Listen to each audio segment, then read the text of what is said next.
Hello iChurches, it's Dan Morell here back with another tutorial on editing your iChurch site. Hopefully a nice and quick one today. We're just going to be looking at adding a donate button on your iChurch site. Now there are probably a multitude of ways that you can get money or receive money from your website. There are plugins available for it and things like that. But I think the easiest and simplest way is to use PayPal and get a donate button from PayPal. Because again, similar to the previous tutorial, which was looking at embedding videos, we can embed a button and PayPal does the hard work for you in creating that code that you need to embed a button.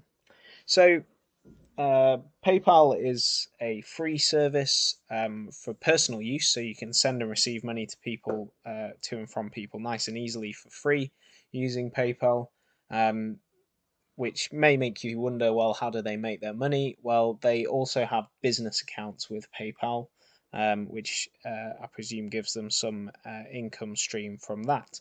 But what you can also do is create a business account for a charity or a not-for-profit organization, i.e. a church, and you can do that for free as well. So before continuing on this tutorial, I would suggest you go and get that sorted. Register your church with PayPal for a not-for-profit or charity account. Obviously, I've only got a personal account, so that's the demonstration I'm going to be doing today, but the principles will certainly be the same, so I'd recommend you go and set that up and then come back and watch the rest of this tutorial. So welcome back. If you've just gone and set yourself up a PayPal charity or not-for-profit account, of course, as I say, you could set up a personal account, but I'm sure people who are wishing to donate the church would prefer it if it looked like it was going straight to a church rather than into somebody else's account first. So that's why we wanted to set up that account. And then nice and simple.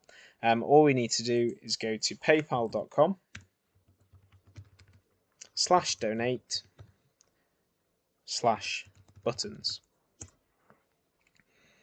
And you'll see I'm already logged into my PayPal account, but if you're not logged into your PayPal account, this screen probably wouldn't appear. It would probably invite you to log in to your PayPal account first, so that obviously it knows where it's going to send the money to.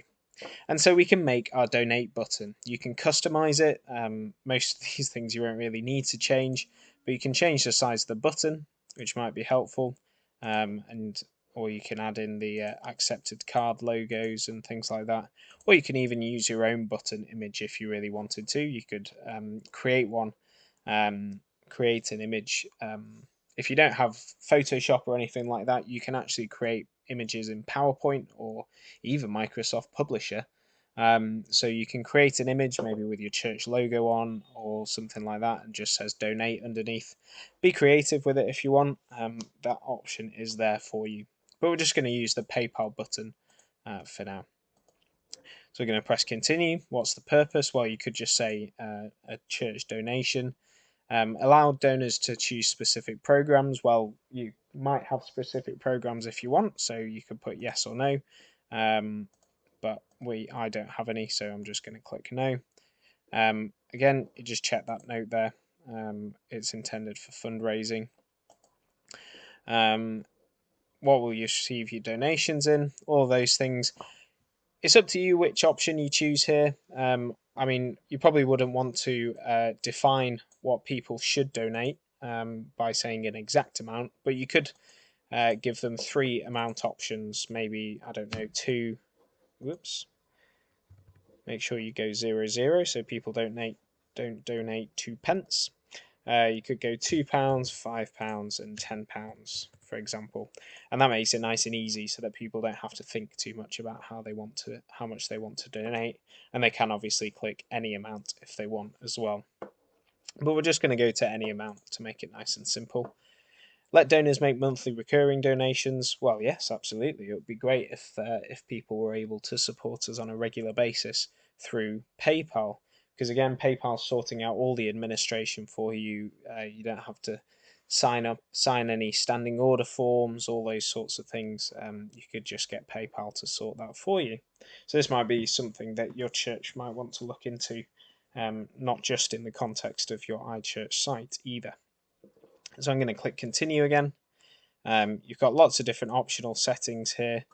You could receive mailing addresses, all these kinds of things. We're not going to go through the details of that, but I would recommend you look at all of these details. Again, use a merchant ID or your email address, and you can route donors back to your site. So you could type in your own email, your own website address, and it will take people back, and things like that. You could even have kind of a thank you page. Create that on your site, and then get people, and it will send people back to that page. So yeah, have a look at all of those options. You don't need to worry about this bottom option, the extra HTML. So have a look through those options and make sure they're set how you would like it, and then click finish and get code.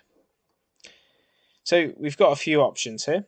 We've got a shareable link, so this is just a link we can copy and send to people via email, or as you can see, we've got some logos here. We can put it on Facebook or Twitter and Messenger and WhatsApp, so there's options there.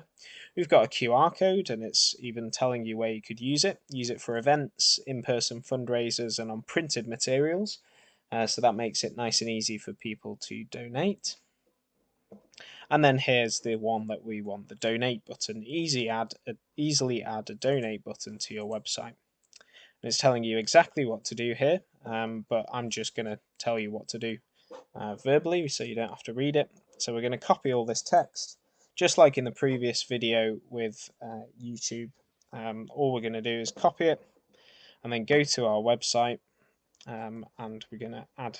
I'm just going to add a new page in this case, but you might obviously want to add it to a current page, just this test page.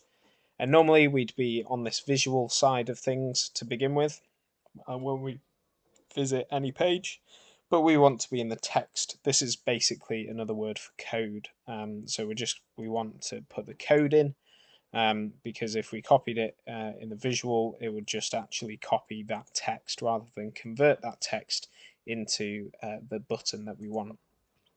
So we're going to paste the text, paste the code, and then we're going to look at the visual side again, and you'll see our donate button has magically appeared.